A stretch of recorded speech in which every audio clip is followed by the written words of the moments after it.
بسم اللہ الرحمن الرحیم۔ السلام علیکم۔ عشاء زبیر یہ سوال کرتی ہے کہ اگر واش روم میں مکمل کپڑے اتار کر غسل کرتا ہے تو اس کا وضو ہوگا یا نہیں، تو وہ اسی وضو کے ساتھ نماز پڑھ سکتا ہے یا نہیں، یا پھر نماز کے لیے دوبارہ اسے وضو کرنا پڑے گا۔ اچھا سوال پوچھا ہے۔ ان کا سوال ہے کہ کوئی برا نہ ہو کر غسل کرتا ہے، نہاتا ہے، اس کا وضو ہوگا یا نہیں، اسی غسل کے ساتھ وہ نماز پڑھ سکتا ہے یا نماز کے لیے دوبارہ وضو کرے گا۔ دیکھیں وضو کرنے والے جتنے بھی اعضاء ہیں، وضو کرنے والے وضو کے 4 فرائض ہیں۔ نمبر 1 پر چہرہ دھونا، نمبر 2 پر ہاتھوں کو کوہنیوں تک دھونا، نمبر 3 چوتھائی سر کا مسح کرنا، نمبر 4 پر ہے دونوں پاؤں ٹخنوں سمیت دھونا۔ یہ وضو کے 4 فرائض ہیں۔ آپ یاد رکھیے گا کہ کوئی شخص غسل کرتا ہے تو غسل میں تو یہ ہے کہ غسل کرتے وقت بدن پر پانی بہایا جاتا ہے، حتیٰ کہ بال برابر بھی کوئی جسم کا کوئی بھی حصہ خشک نہ رہ جائے، ٹھیک ہے۔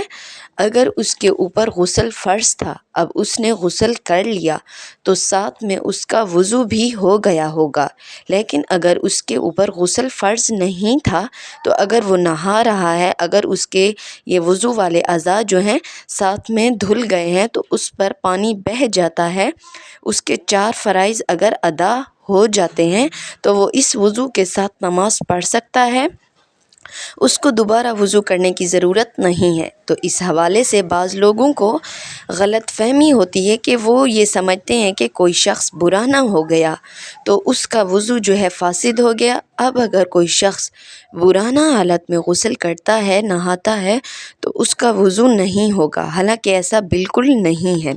اگر کوئی شخص برہنہ حالت میں غسل کرتا ہے، نہاتا ہے تو اس کا وضو نہیں ہوگا، حالانکہ ایسا بالکل نہیں ہے۔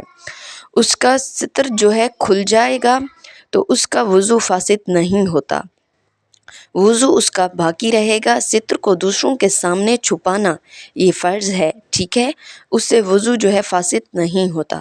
ہاں اگر کوئی ایسا معاملہ پیش آ جائے جس سے وضو فاسد ہو جاتا ہو تو پھر دوبارہ وضو کرے، اگر ایسا نہیں ہے تو وضو کرنے کی ضرورت جو ہے نہیں ہے، ٹھیک ہے، بلکہ اسے غسل کے ساتھ وہ نماز جو ہے ادا کر سکتے ہیں۔ مجھے امید ہے کہ میری بات جو ہے آپ لوگوں کو سمجھ میں آ گئی ہوگی۔ اللہ تعالیٰ سے دعا ہے کہ اللہ تعالیٰ ہم سب کو شرعی مسئلے سمجھنے کی توفیق عطا فرمائے۔